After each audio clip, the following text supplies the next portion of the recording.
That bite of Johnny's own editorial from the studios of 92.7. As always, you can get the latest update. You just have to get onto social media, especially on Facebook, as well as the relevant platforms, and get the latest as they stream live from their studios, 3FM. Urban style radio, and I particularly always look forward to what they do in the 3FM bars each morning, soliciting views as they pick passengers, ordinary Ghanaians from various routes across the capital, and ask them very pertinent issues. As always, we're encouraging you. You can cash out, goes with a short code *439#. And most importantly, as you do that, please know that you can always choose option 2. You increase the number of tickets you have.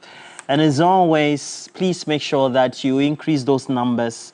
And when we do the draws, then you can also be one of the lucky winners. And I always encourage you, we're building up to that mega jackpot on Friday. Over the last 4 weeks, giving 50,000 Ghana cedis, 10,000 Ghana cedis each to our multiple winners. And they all come from various facets or parts of the country, and they get to be lucky winners on the day. Once you persevere, certainly you get to win. Good morning to all of you who are watching us. But let me say good morning to those who have joined us also on the stream. It's always a delight to have you. And so I see a number of you as well. Mani Mani, good morning to you. And then also those who have joined us from the various parts, also good morning to you as well. Patrick, Nelson Akotia, good morning. Kinsley Ofori, and then also K-Bless, Kingston Asimega, and then Ibrahim as well. Please make sure that you share the stream. Let me just introduce our guest this morning, because we're here a day after to look at the Supreme Court ruling, 5-2 majority decision as it is, declaring what the Speaker announced in the Chamber of Parliament as unconstitutional. And so it means that, you know, if you cannot make any declaration, so where else do you have to contest that? I guess they'll say that it's the High Court. But we have to look at those matters in perspective. And so I'll introduce my guest this morning. Ishaq Ibrahim is a lawyer, British trained, and then also a law lecturer as well with the UPSC Law School, and then also one of the key members of the DMB It Is Possible 2024 team. Ishaq Ibrahim, good morning to you, sir. Good morning to you. Full regalia. And good morning to my friends here. That's and good so morning right. to fellow countrymen and women. Nice, nice. Good morning. I love your, you look, it really looks like a baseball cap. Thank you. Fantastic. It's one, number one. Yes, number one. All right. Yes. And then also, Philip La is also a law lecturer and then legal practitioner as well. So, Philip La, good morning to you. How are you? Philemon La. Yes, Philemon La. Yeah. Pleased to be here. Okay. Good morning. Very cool composer as well. Dr. Jonathan Asante-Okyere is a political analyst lecturer with the University of Cape Coast. He's a regular across the platform TV3 as well as 3FM and many of our subsidiaries as well. He's also a regular contributor to discussions on TV3 New Day, Big Issues. And Dr. Jonathan Asante-Okyere, good morning to you. Good morning, Roland. Great. And great to the have colleagues in the studio. Great, great, great. And then also a man I've come to love. I always ask, why wasn't he communicating for the MPP when he was in the MPP? But he decided to desert them. And so, you know, that clause or article they had in their constitution affected him. So he was dismissed from the party. Or maybe he left. Solomon Owusu is my new old kid on the block. Solomon, how are you? I'm doing well, Roland. Fantastic, man. Now they say I'm a butterfant. You're a butterfant. Butterfant. Yeah. And you're a businessman as well. How much is the dollar now? It's 17. 17? Yes, 17. That's hard for business. There is no business. They have collapsed everything. And I wonder why the vice president still goes around telling people that Alan was the trade minister. Things are going well when in fact he knows that he has collapsed everything. And on the basis of that alone, the Ghanaian must not even listen to what the vice president is telling everyone, because he does not stay true to any promises that he gives the people of this country. He scammed the current president into believing that given the opportunity as the vice president, the head of the economic management team, he could lead in the redemption of the Ghanaian economy, not knowing it was nothing about that, but he was into IT, as he's now letting the whole world understand. What do you mean by he was into IT? Information technology, that's what he tells us. Now everything up. Develop an app that will deal with the city, no issue. And everyone will be okay. He's unable to do that. Develop an app that will deal with Galamsey, no issue. We will be happy. He's not developing app to deal with the issues confronting the country. Apps that are not necessary is what he sells to the people of this country. So really, the time has come for us to show him the exit and restore Alan Chimantin into a comfortable lead. I will address your issue regarding Mr. Alan Chimantin being a trade and industry minister, because you know very well that when it comes to the management of an economy, you have the fiscal space and you have the monetary space. Ask yourself which of these positions Mr. Alan was holding. Did he not give you the Africa Continental Free Trade? So he said the dollar CD... 817. This is... The Bank of Ghana says 16.345. No, I mean, from the Forest Bureau, it's even 17.2. Okay. Yeah, but if you make the mistake of going to the black market around the Tudu and the Vodafone area, that one is 19 cities. Even you, that one you won't get it. You're a businessman, so I'll believe you. No, now the economy is gone. There is no economy. It's gone. So It's not, you are not doing propaganda. Not that mothers are selling newly born babies at 300 cities. Do you need me to tell you anything again? How was it? Mr. Ishak. Yes. Yesterday. Yes. Of course, you were on television and then the breaking news came, etc. Yes. What does it mean?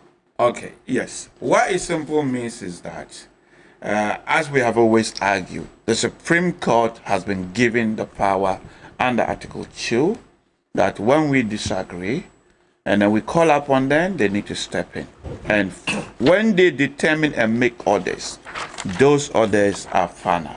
So, and it's not just Ghana, as I've always argued. If you look at the international community, and there are more than 180 countries that are party to the International Court of Justice. Article 38 provides sources of law where the court will use to adjudicate disputes. Among them, what they call it, Article 8, subsection Clause 3. It says general principles of law recognized by civilized countries. And in particular, it listed 3 things over there. So the principle of pacta sunt servanda, extopel, and that of res judicata.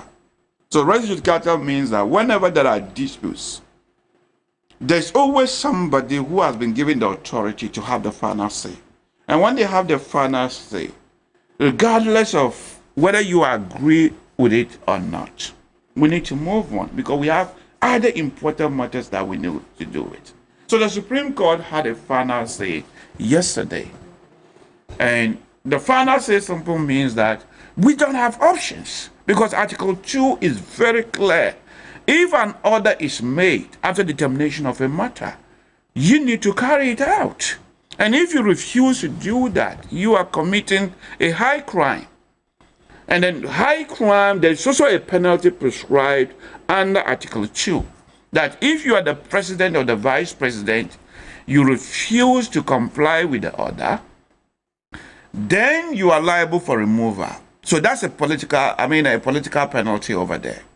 But in the case of the speaker or citizens such as myself and you will be liable to imprisonment without an option of a fine for up to 10 years, as well as a disqualification clause over there. And after the imprisonment, you'll be disqualified from holding a public office for up to 10 years again. So almost 20 years. So this is a serious issue. And it wasn't MPP or any other person who prescribed it there. Ghanaians, over 75% of Ghanaians agreed that we needed it over there because we want the constitution to work. Now, I don't want to go back to the case, but I have always predicted, myself and other people have always predicted that this is the right interpretation. The speaker doesn't have those powers. If you look at Article 99, it's very clear. It talks about determination of membership by Parliament. And that if there's any question over there, it is for the High Court to make that decision and not any other person. But others, as they have argued, that Article 110 has given Speaker some power because it allows Parliament to make its own standing orders. And when you look at the current standing order, I think Article 19, it said the Speaker may pronounce vacancy in Parliament. You mean standing order 19? Yes, standing order 19.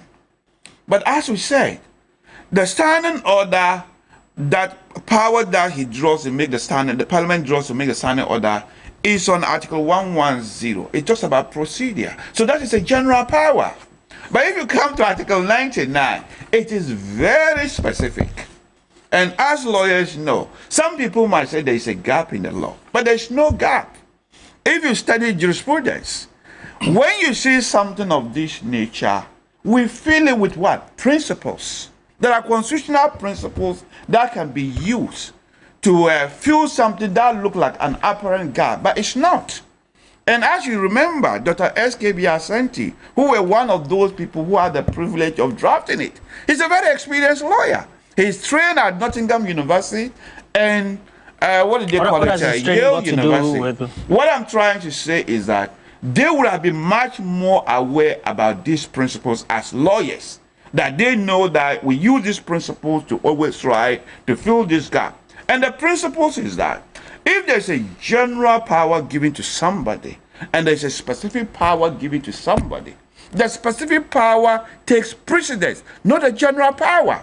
Somebody might also argue that the standing orders are very specific. That is the Speaker who does it. But the standing order is an inferior law as compared to the constitutional provision is Article 99. So if a standing order, which is an inferior law, is then called into comparison with a specific provision of the Constitution, the Constitution being the superior law would prevail over a standing order of Parliament. So here, there's no doubt at all. Some people ask this absurd question that, so does that mean that do we have to go to the High Court if somebody dies?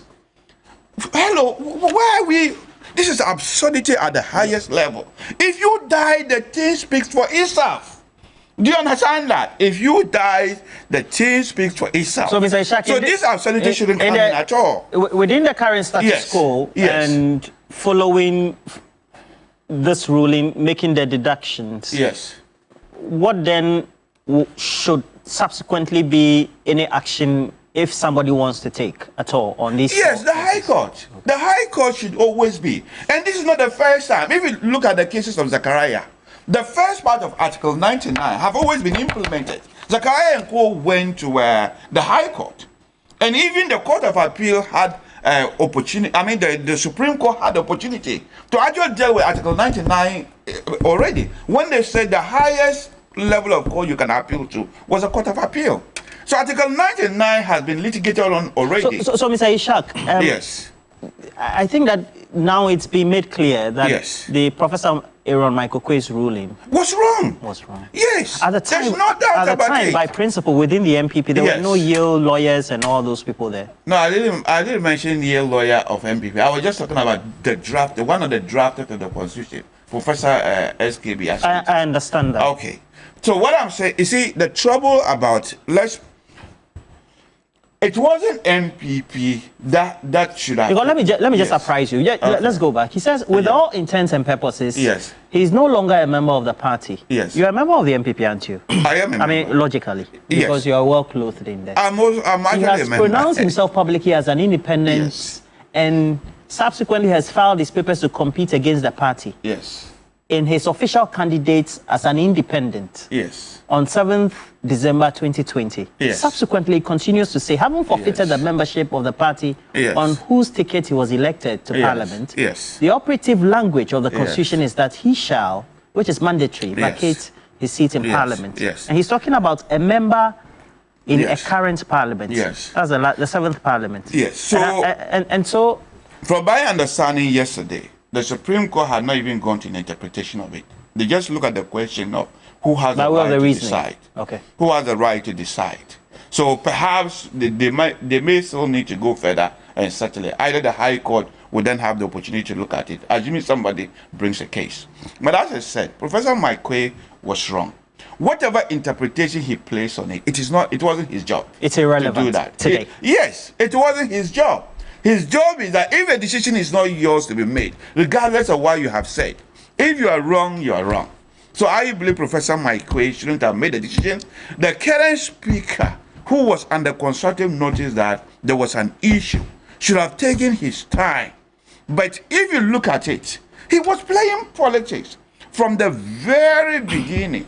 He has left his impartial position as a speaker and was on the side of that what the NDC. Supreme Court said? I thought you said That's no my reason to interpretation. that. Say, Shaq, just hold on to that. that. Yes. So that we don't bring the politics aspect of the work that the speaker does. Okay. Because the speaker is a political person. It's a political. No matter how we want to. And Philemon, it's very critical that now that the Supreme Court has ruled, perhaps the question should be, then everybody should just shun whatever concerns they have or commentary they would want to have. And particularly since you are clothed as a lawyer, any misgivings on the ruling of the Supreme Court or the judgment? Very well, my brother. Good morning. Good morning to the people of this country. And there's a message of hope.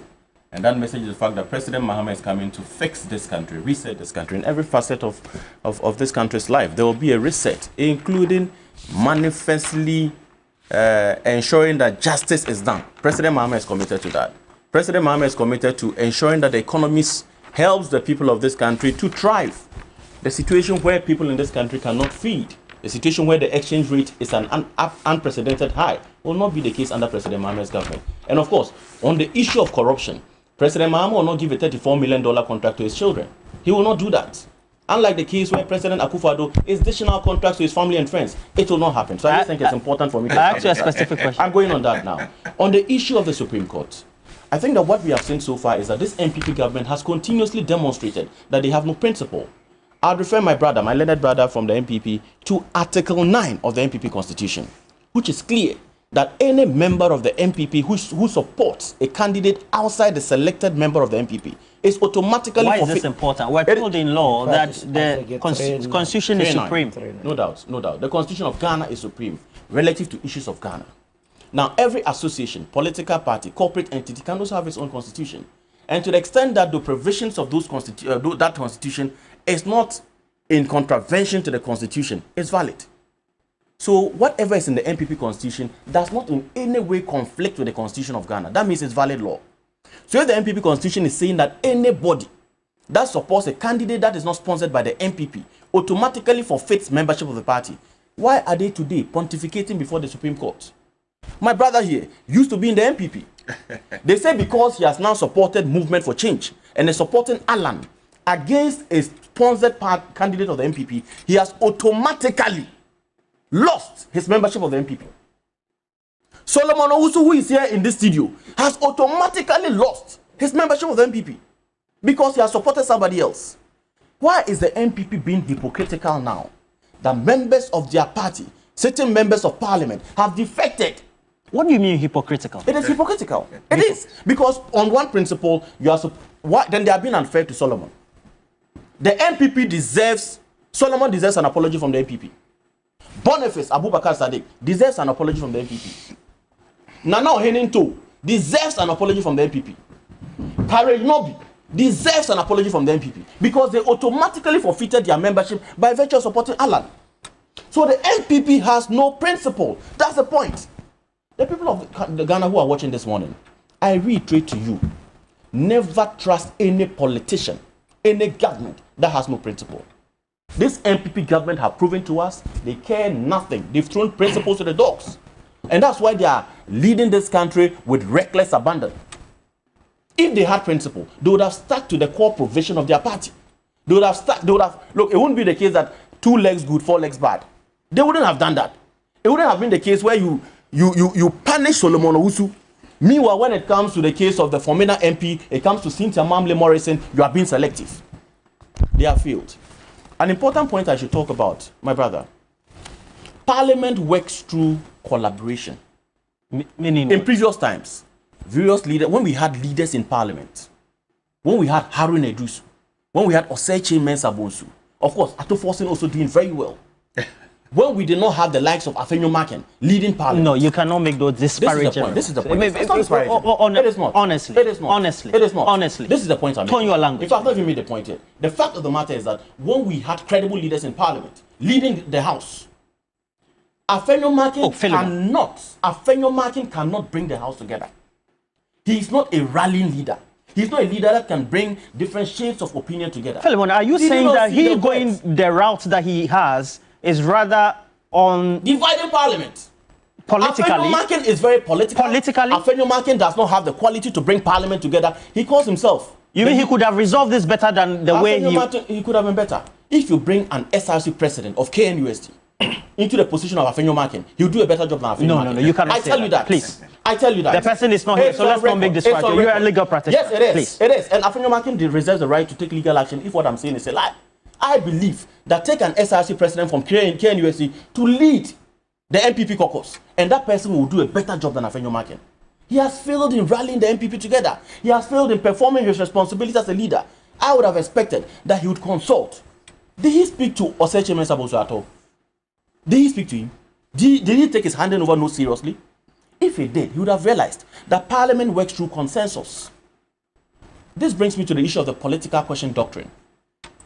The law is right that political issues must be dealt with in a political sense and not legally. How is this a political issue? It is. Because you see, Parliament, as he said, Parliament is the master of its own rules. Nope. It doesn't apply for it. It is. Parliament is the master of its own rules. No one you steal powers from elsewhere. I thought I listened to you in silence when you were speaking. Okay. I did. So Parliament is the master of its own rules. And therefore it's important that Parliament is allowed to operate within the core function of its responsibilities. Now you have come to introduce the Supreme Court. And you see, the Supreme Court should be worried. Roland, you should be worried. All of us on this table should be worried. Because when you monitor the mood of this country, measure the pulse of this country, people are disappointed at the Supreme Court. We are aware of the recent Mo Ibrahim report. Look at social media. Everyone calls the Supreme Court by a certain name, a certain disparaging name, which I do not want to repeat. But it tells you that the people of this country have a certain perception of the Supreme Court. And I think they have a responsibility to ensure that that image is purged of the minds of the Ghanaian people. Otherwise, we are seemingly losing the credibility that we would have wanted the Supreme Court to have. But the Supreme Court is supreme. It is supreme. Per the 1992 Constitution. No doubt about that. The Supreme Court is supreme. But the fact of the matter is that do the people of this country trust that the Supreme Court is being fair in its adjudication? So the political question doctrine is that let politics be politics and let the legal issue stand. Now, the MPP may claim that they've got a Pyrrhic victory. Pyrrhic victory. I can assure you that the MPP is the biggest loser in all of this. Afenyo Maken is the biggest loser in all of this. Alhaji Bawumia is the biggest loser in all of this. Meaning what? What do they stand to benefit out of what the Supreme Court has said? What do they stand to benefit? What do they stand to benefit? Even they who have not been able to rally their members around to come to Parliament, even they who have members of Parliament all around the various constituencies who are scared of defeat, they will not even come to Parliament. They will not, because they are all suffering under the weight of the failure of the Akufo-Addo government, of Bawumia's government. People are there fighting for their seats. It's not the time for them to come and continue to sponsor loans that this MPP government is going to spend recklessly. The people of this country should be rest assured that under a President Mahama government, credibility will be reintroduced into governance. Under President Mahama's government, principle will stand tall over parochial partisan interests like the MPP is doing. That is our commitment. So, for example, Mani Nimani says, so Roland, if the Speaker calls back Parliament and NDC MPs also decide not to mass up their numbers on the side, how can decisions then be taken, knowing that they didn't negotiate with them, etc.? That is another leg to this whole thing. Supreme Court. Should that be a concern? It should be a concern, especially if you are not building consensus. Parliament work or parliamentary work works more harmoniously in a consensus environment. You don't tell the Supreme Court cannot order Parliament to behave in a certain way. Yes, I believe that the Speaker has to obey the orders of the court. But at the end of the day, in terms of how Parliament itself will behave going forward, that one cannot be regulated by the Supreme Court. So what would you have achieved? But you see, Roland, it still come back. I listened to the argument put forward by Godfrey Dame. And then as for Jogati, there was not much from him. Anytime he got up to speak, they asked him to sit down and something of that sort. But if their argument is anything to go by, then we have a serious problem ahead of us. But let me say the decision of this Supreme Court advantages Mr. Alan Chamante. And we are so happy. is so a victory for Mr. Alan Chamante's presidency. How does And let me tell you, if this decision had come earlier, we would have had a lot of MPs who would boldly be coming out supporting Mr. Alan Chamante. Because why were they afraid to support Mr. Alan Chamante's independent candidature? The fear of their seats being declared vacant. Now, that is why a lot told you that? They told us in confidence. We have more than half of the MPs of the new patriotic side supporting Mr. Alan Chamante secretly. But for the fear of their seat being declared vacant, that is why they are siding with the MPP side. We call them butterfly elephant. That is what they are. They are there silently, working for us. And so, why can't we be happy? One of the arguments that have been put forward, especially by our friends from the MPP, is that when Mr. Alan Chamante becomes the president, he will not have MPs to appoint as ministers of state. Is that not the case? And so, with this decision, all that my beautiful MPs from the MPP side and the ND side would do is that when Mr. Alan Chamante becomes president and appoints you or nominates you as a minister, you just cross carpet and say you are going as an independent candidate. Nobody in that parliament can declare your seat vacant. You remain a minister till the lifetime of this parliament. Is it not beautiful for Mr. Alan Chamante? But what would we have done to ourselves? Would this decision stand the test of time? Ask yourself. Because this same MPP, Godfrey Dami in 2020, was a member of the MPP. Isn't that the case? He was the Deputy Attorney General. Now, the decision to declare that seat vacant emanated from the New Patriotic Party. The General Secretary of that party, John Boadu, was the one that sent the petition to Parliament. And by so it means he had consulted everyone that mattered, including all the lawyers that he was talking about. The Yalians, the Oxfordians, the Nottinghamians, what have you? Where you went to school? The Cambridgians. The Cambridgians, they were all there. And they wrote beautifully to the Speaker of Parliament, Aaron Michael Kwe. Mind you, he is also a reverend minister and a professor who understands the constitution of the land clearly. And by so doing, they declared this formula seat vacant. What are we being told now? The same people, they are saying, no, we erred. So, first of all, before you even moved to the Supreme Court, you should have apologized to the people of this country. There is no apology. And you want us to take you serious? Well, they say this is law. Which one is law? So the law works yesterday, and when they feel that, oh, it suits us today, let's go and change it. How can we behave in this country like that? Look, just last year, on the 20th of November 2023, listen to the General Secretary of the MPP speaking. He wrote an official press release, and with your permission, I read. This is November 2023. Forfeiture of membership pursuant to the provision of Article 391 of the New Patriotic Party Constitution. The leadership of the New Patriotic Party has taken notice of recent activities of Hossein Adoye, Yabo Abiyan Samuel, Nana Hininto, and Boniface Abubakar Sadiq, which includes publicly endorsing the candidature of a person other than the duly elected presidential candidate of the party, His Excellency. I will mention the name for to give him free advert. In spite of their flagrant breach of the party's constitution, particularly Article 35A4 and 391, the aforementioned named men still hold themselves out as members of the MPP.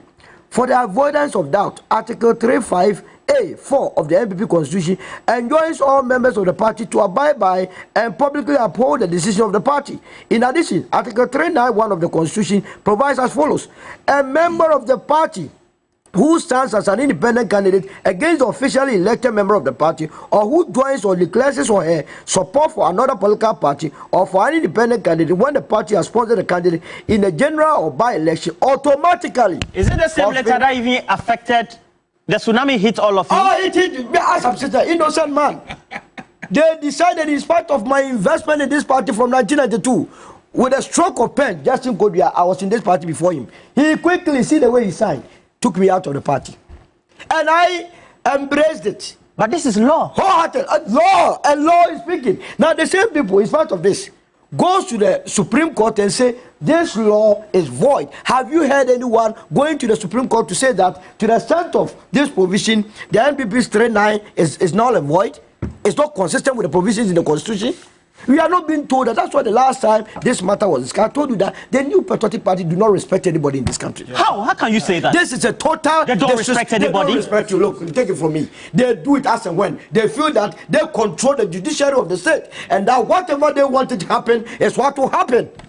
Other than that, just 4 years ago, with the same lawyers, with their beautiful argument, with their acumen, told us that this was the position. Now they go back and tell us. We don't even know the reason that the Supreme Court gave. All that they told us was that it is unconstitutional. And that the speaker did not have the power to declare those seats vacant, in spite of the fact that there is a precedent. 4 years ago, that Speaker Michael Quay. So all that I'm saying is that it's beautiful for Mr. Lanchemantin. We are very happy. We are now waving our white handkerchiefs, and we are admonishing all the MPs who have been hiding under the pretense of fear that their seat would have been declared vacant to begin to come out and show their love to Mr. Lanchemantin. I can assure him that we have more than half of the MPs who willingly support us.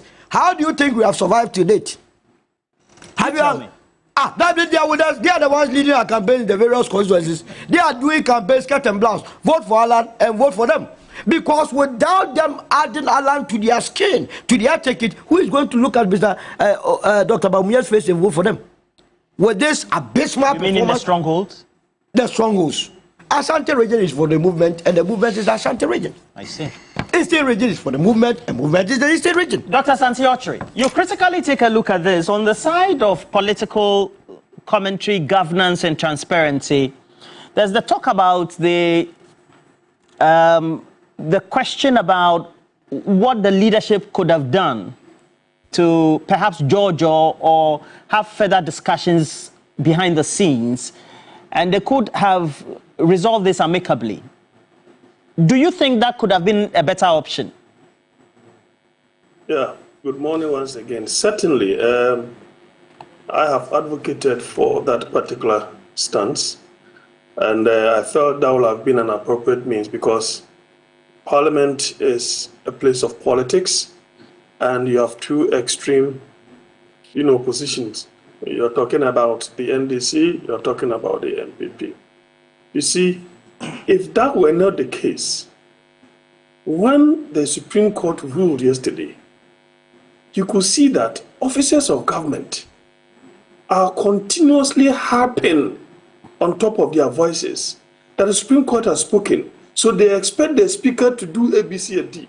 They expect the colleagues in Parliament to do A, B, C, and D. Why are they harping on that particular, position or decision of the Supreme Court? It's because they can foresee lack of compromise on the part of the other side. And if that does not work, you will see that the Supreme Court will have given a ruling. But you are going to face implementational challenges. On the Boko conflict, don't you have a Supreme Court ruling? Why is it that there is still conflict? It means that it is not everything that can legally be used to solve the problems. If you think that you are the only person who has won, everybody else has lost, you are going to face challenges. Now, having said so, I am of the view that I want to wait and find out exactly what the Supreme Court is going to say in terms of the reason. I am tempted to think that they may escape through procedural, errors, or they may use procedural reasoning. Other than that, whichever way you look at it, they will land on their head. Because I don't see any ambiguity in that part. Now, let us look at it from even a commonsensical perspective. Now, when I vote for you, it means I have given you my mandate. What is the mandate for? For the period that you're supposed to stay in Parliament, or for the period that you are supposed to remain the president. So the people have given you the mandate. So by implication, there is some kind of social contract between the people and the elected. Now, you are supposed to see through it that you finish that contract. But if you have decided without consulting me, because I knew you were going as independent and I still voted for you because I felt I had seen something in you, that's why I voted for. So once you have won as an independent candidate, for example, you have a social contract with me because I've given you my mandate. So if you decide to do otherwise by going somewhere else, I am of the view that that amounts to an abrogation of the mandate that I have given you, which means that I don't see how you are going to represent me for that mandate that I gave you within that period as somebody else, other than what your nomenclature ought to be. So in the wisdom of the MPP, which I agree with them, is that automatic forfeiture. So even that, nobody ought to even complain. You, the person who takes that decision, you know that you have done so. So for me, as you rightly asked, the problem is that they are going to face some challenges. And those challenges are real. And that will not take the Supreme Court to do so. That will be a matter of parliamentary practice.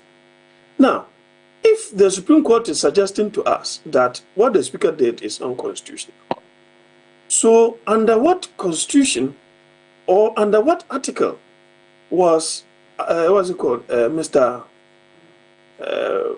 former MP, Esiama, under what constitutional provision was he able to caucus with the MPP?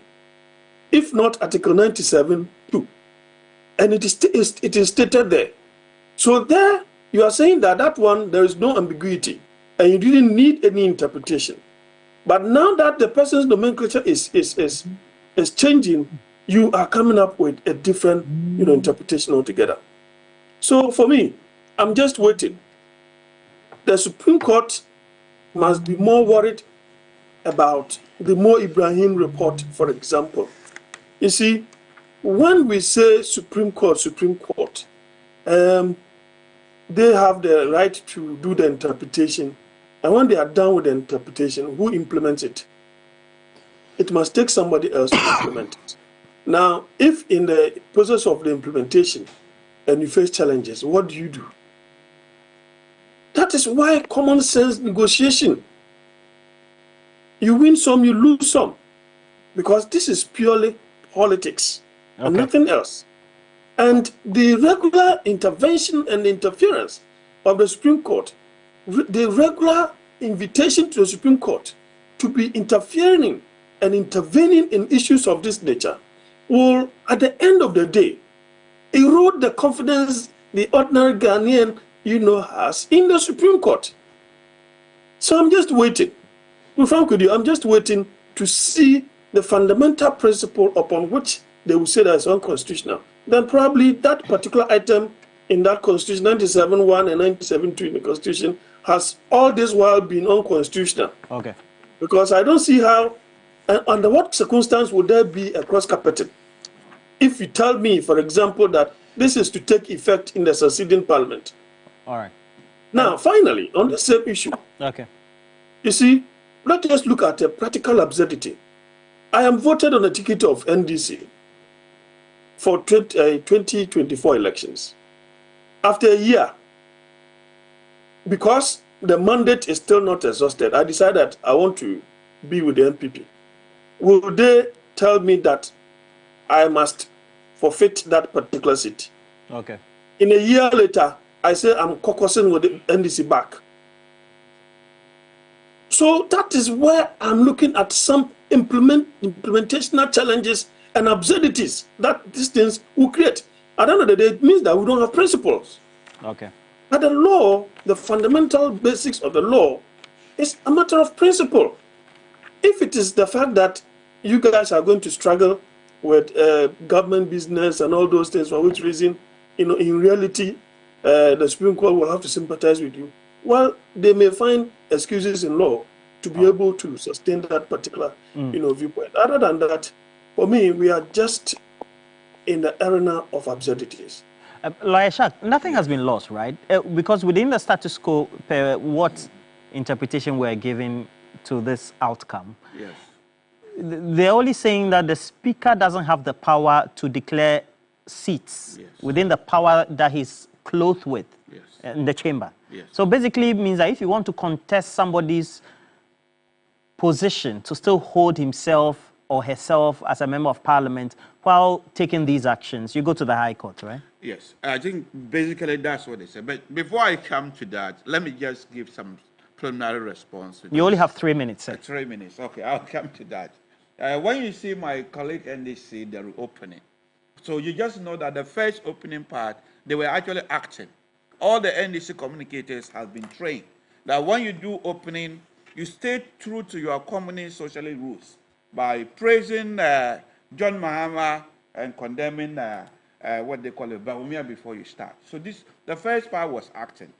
The second part, I would come to your question very quickly. And then I also respond to my colleague here who said, what is the implementation now? As I've already said, I kept mentioning to general principles of law recognized by civilized country. If we hold ourselves out as a civilized country, all that we just need to do is to implement it as the court says. In other words, everything has been reversed to the status quo that was there before the speaker make his ruling. That when you have the opportunity to go back to parliament, all that you need to do is the minority resume their side, majority resume their sides.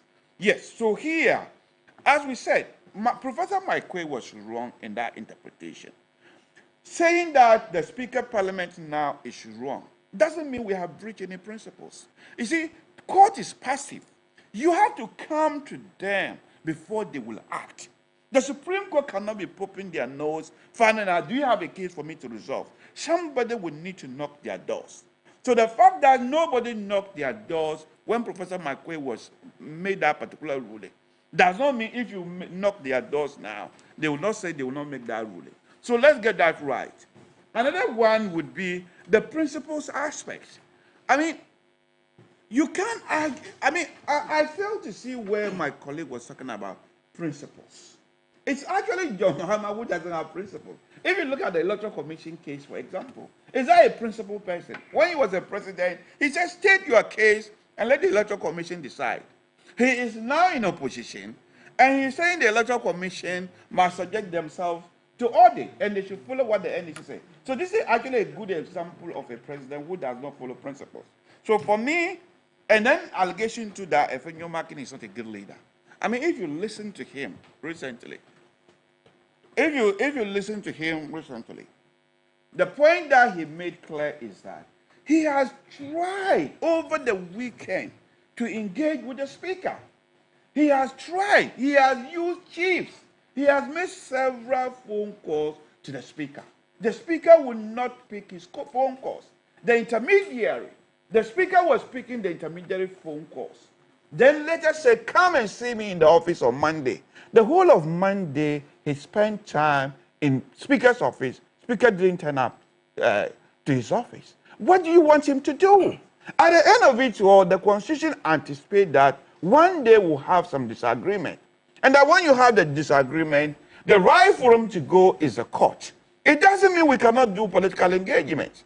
Yes, we will still do political engagement, but the speaker would need to implement this in the interest of the country. Right now, I am troubled that he is not doing so in the interest of the country.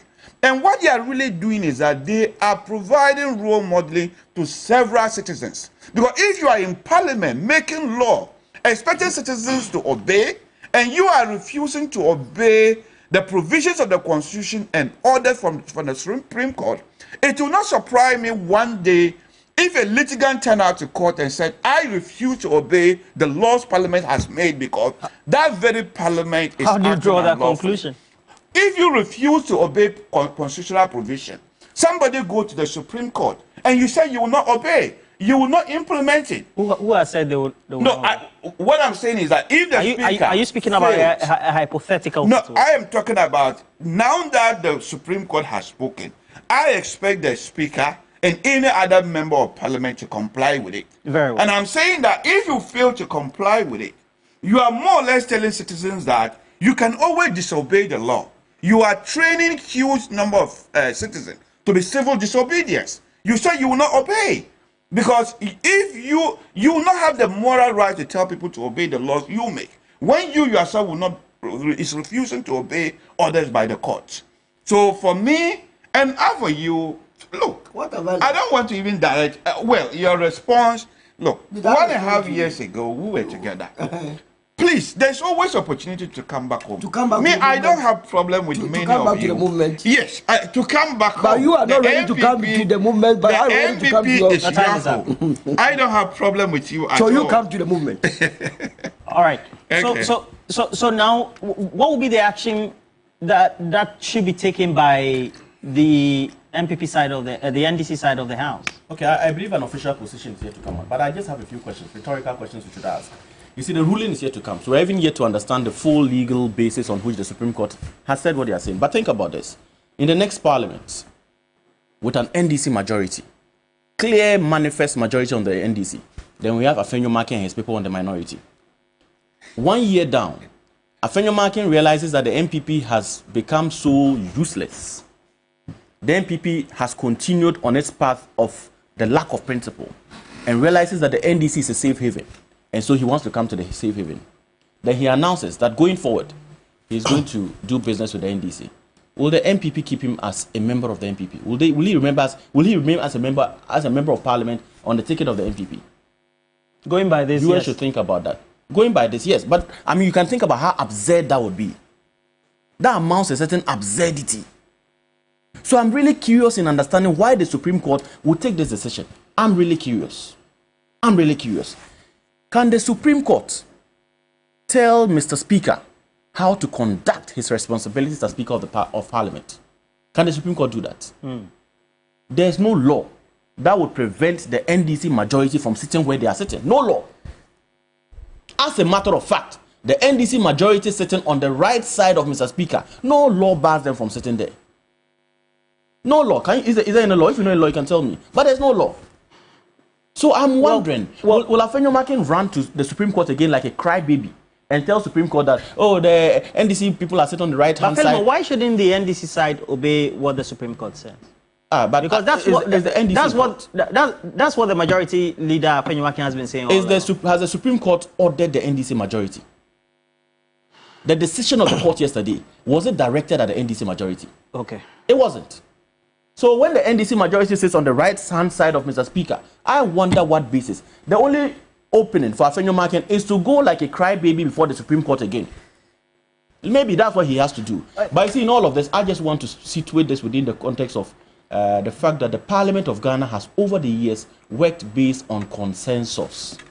And the man who claims he's leader of the House has failed in providing leadership. He has failed monumentally in providing leadership. The NDC is committed to the well-being of the people of this country. And we have demonstrated that in several ways. The NDC is committed to holding this government to task. No minority, no opposition party in this country has held a government to task as much as this NDC has done. As much as Atuforsen, Harun Edrisu, all of them have done. We have held the MPP by its balls. And that's why, how can we able to reveal the manifest corruption scandals that this MPP government has been up to? So we end by saying that the people of this country should elect people with principle. We should elect people with a track record of commitment to the betterment of the lives of the people of this country. The MPP has demonstrated that they care about no one but only their family and friends. They care about no one but enriching their pockets. They care about no one than corruption and nepotism. So, if Parliament resumes, what do you think should be the posture? Speaker, the NDC, the MPP? I mean, Speaker must go by the decision of the Supreme Court, rescind the decision or the ruling that he made, and then restore Parliament to its original. So in fact, Parliament had no majority nor minority. It was this same Speaker that said majority grouping. Because if you are going to interpret the Constitution once again properly, Asiama doing business with the MPP side doesn't mean he has joined the MPP side. And if he has joined the MPP side, was he qualified to be the Deputy Speaker under Article 96? All these are matters that has to be dealt with. But you see, Roland, the country has been polarized by the decision of the Supreme Court, has been further divided, deeply divided, sharply divided. And the only way to remedy this situation is for this country to have an independent candidate who will be the president in 2025. You know why? Because whichever way you look at it, we are going to have a difficult parliament in 2025 going. You do me, I do you. I can predict safely that the NDC will have majority in parliament in 2025. The MPP will have minority. The Ghanaian must do us the greatest honor by having an independent person as the president, so that this hula baloo, this coca thing will not surface again. Look, we are going to have a difficult situation. Coca, the noise. The do me, I do you is going to happen. And nothing that the Supreme Court, those that are saying that we are waiting for the reasoning of the Supreme Court, in fact, the summary of their reasoning is what they gave it to you, unconstitutional. So no amount of reasoning would justify this, the situation or the posture of the Supreme Court. They have not done this country any service. They have done the greatest disservice of our time. I thought when they did that with the birth set, it was going to end. But with this is worse than the birth set decision. And we must not encourage it. The sovereignty of this country resides in you and I.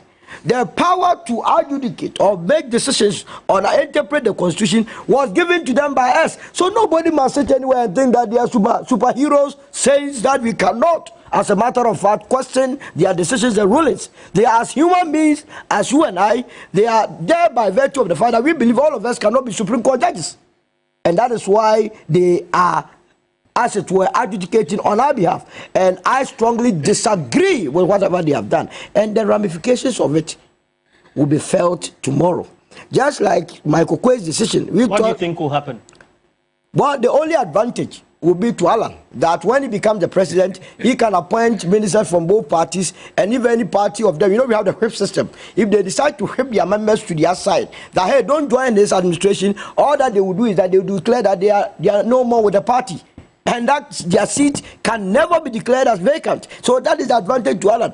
Apart from that, if you miss this opportunity and make any of them the president, I tell you, this country will be ungovernable beyond. And that is why the Supreme Court will see what they did to this country. Posterity is watching all of us.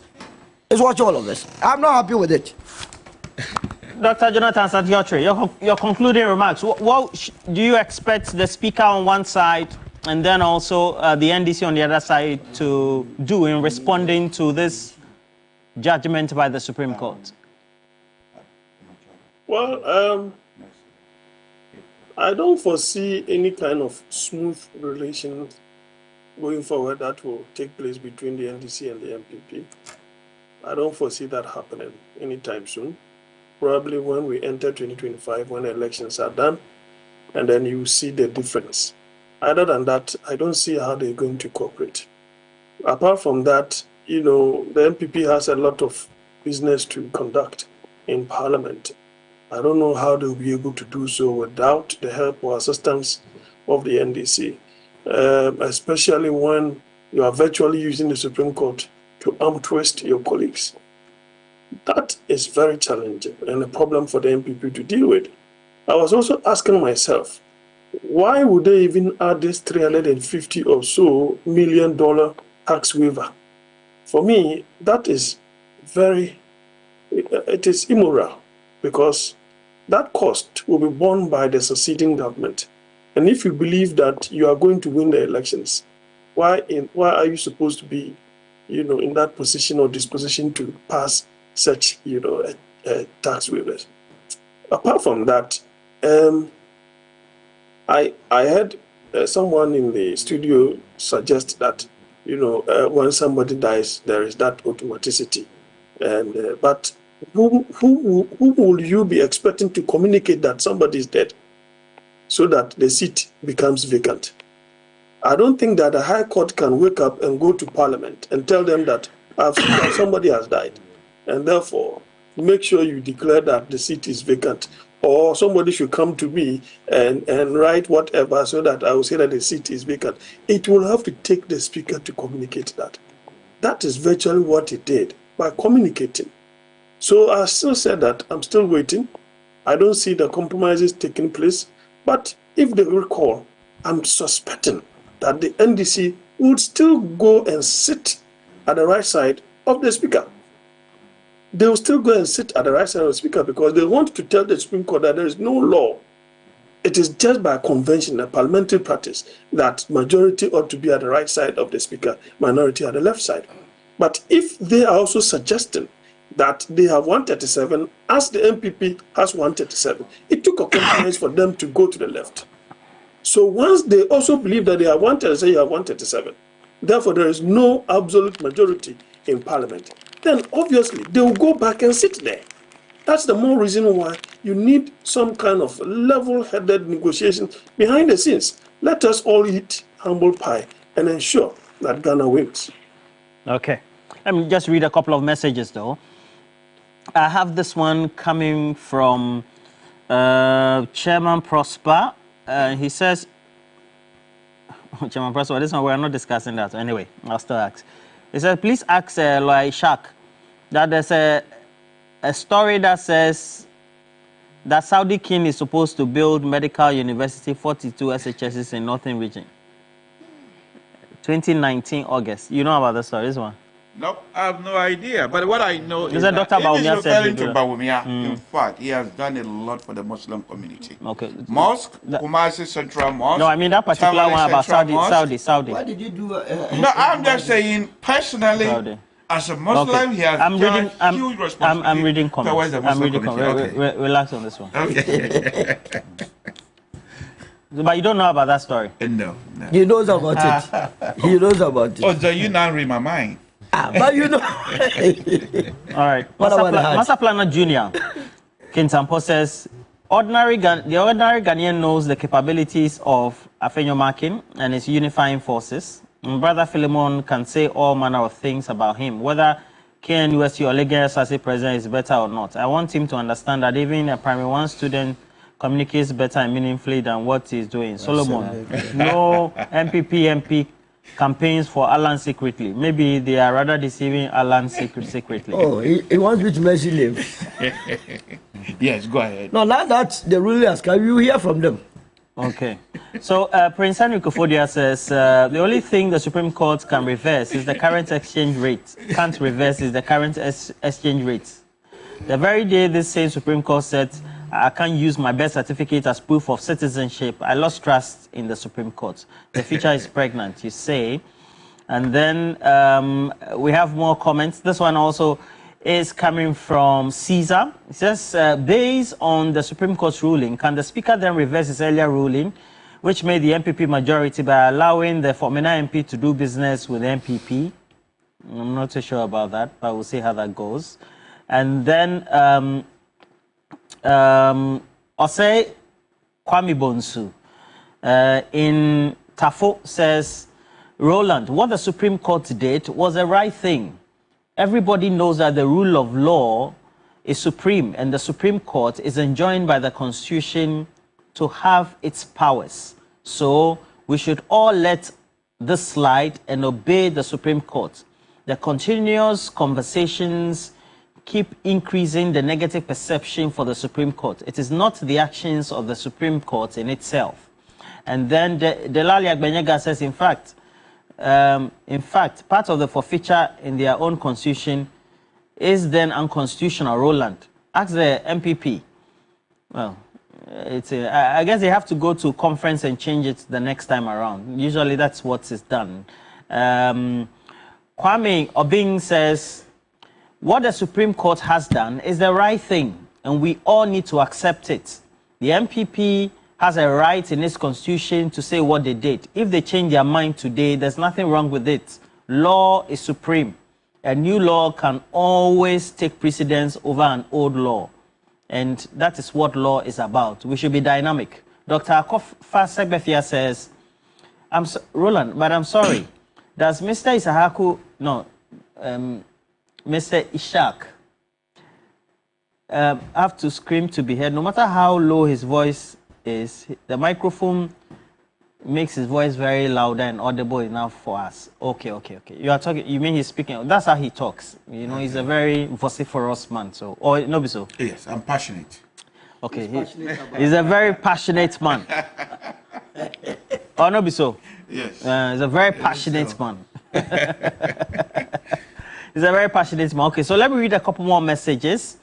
And This one is coming from Adade. Eric Adade says, I thought after the birth certificate issue and the Deputy Speaker presiding and voting ruling, it will end there.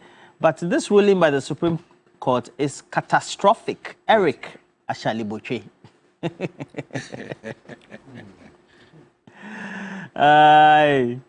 And then also we have many other comments coming in as well. Please make sure you keep sending. Kalioman says, what the Supreme Court has done in their pronouncement cooperation will linger on for a long time unless the Supreme Court come to Parliament and add up to the numbers to conduct business. I don't know how.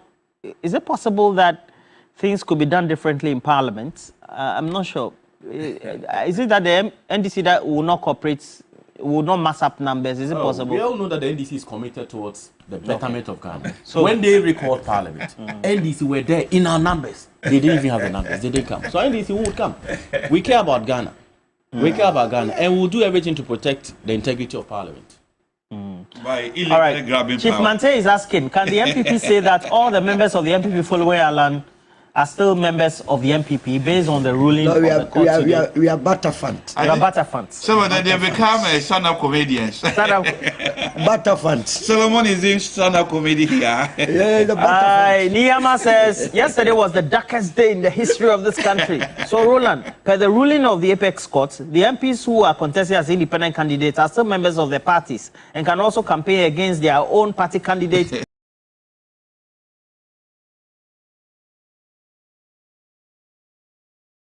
In the various constituencies, when they are away from Parliament, they are seeking to represent where the parties have candidates. What is the logic in this? All right. So, what will be your expectation? I mean, just a minute. Yes, my expectation is... When Parliament reconvenes. Yes, my expectation is the parliamentarian would need to put the interests of Ghana first, regardless of party.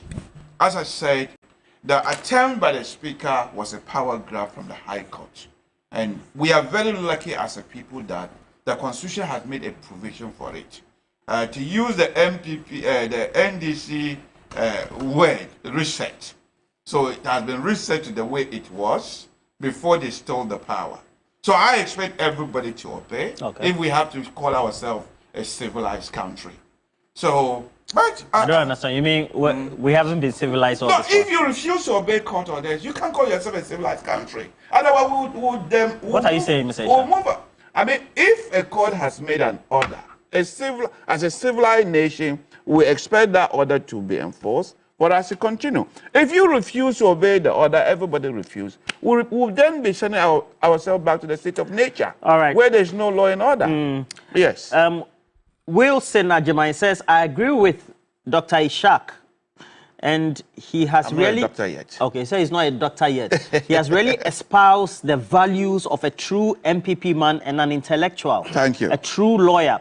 Okay, and then Safia Moklu says, Article 97 is equivocally clear on what ought to happen in the case of a sitting member switching from one party to the other or independent to join a political party. Is the current CJ and his collaborators telling us they are more insightful than the framers of the Constitution? What? I'm not too sure. They include the power. Tell him to come to our law classes. Oh, okay. He might change his mind. He says that you should come to his law classes so you may change your mind. And then my last one before I go for a break, landlord Borga D Line says, sad for Mother Ghana and our democracy with due respect. The danger now is 1, the MPP, 2, the Supreme Court, 3, the Electoral Commission. No one will come from outside Ghana and hammer. All right. Thank you very much, gentlemen. Just a quick one. You see, I need to correct something that my brother from the MPP said. He said that Alhaji Bawumia has done so much for the Muslim community and had built Kumasi Central Mosque. That is a fallacy. That's not true. The funding for the Kumasi Central Mosque, and I'm sitting on authority, was secured by Alhaji Sinari. Alhaji Sinari, Ghana's ambassador to Saudi Arabia, secured the funding for the construction of the Kumasi Central Mosque. So don't make that mistake anywhere. And I must say, the attempt by this MPP to weaponize religion, they should be careful about that. They are trying to say Muslims vote for Alhaji Bawumia because he's a Muslim. That's a very dangerous precedent to do. Should we also say Christians should vote for John Mahama because he's a Christian? No, don't peddle Should we say that? We should not. So weaponization of religion by the MPP is something they should disregard. They should abandon. The Randy neglect. said, but this is very important. You want to mislead Ghanaians. The point is that neglect that. Let us vote for people based on their credibility. Because if you want to even measure the man you're talking about by the tenets of Islam, he has lied. He's told the people of our part of the country that he had built the Polygo Dam. That was a lie. He told the people of our part of the country that he was building a medical university. He lied. He failed us. So this is a man that has demonstrated that we cannot trust him.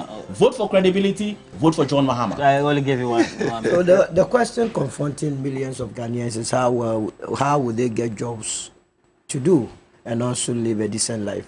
And of the 13 candidates that are contesting, the one that has given you a plan as to how you will come out of this problem is Alan Chemate. He has given us a comprehensive plan capable of resolving all our issues and also uniting this country. This country needs a unifier. And I dare say that Dr. Mahmoud Bawumia does not qualify to be in that position. Neither is John Mahama. The only one that is qualified is Alan John Kojo Chemate. And let me say that for you to honor Muslims is to make sure that Hajj fares are so low, Hajj fares, where they go for pilgrimage. As we speak, is getting to 100,000, 1 billion. Alhaji Bawumia wants to deny all Muslims from going further to we'll not go there. What is this? Staff. How can you do that, Alhaji Bawumia? Do you know cash out? Yes, the last time I tried. He needs cash out. Yeah.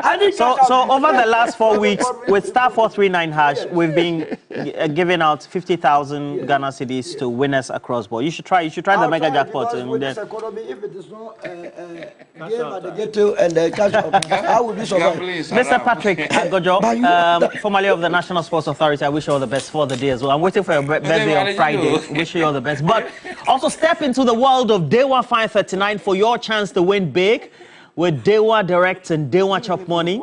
Now with Dewa Direct, all you need to do is to make sure you dial star 446 hash. You pick the range of the numbers 1 to 39. You also get to win big.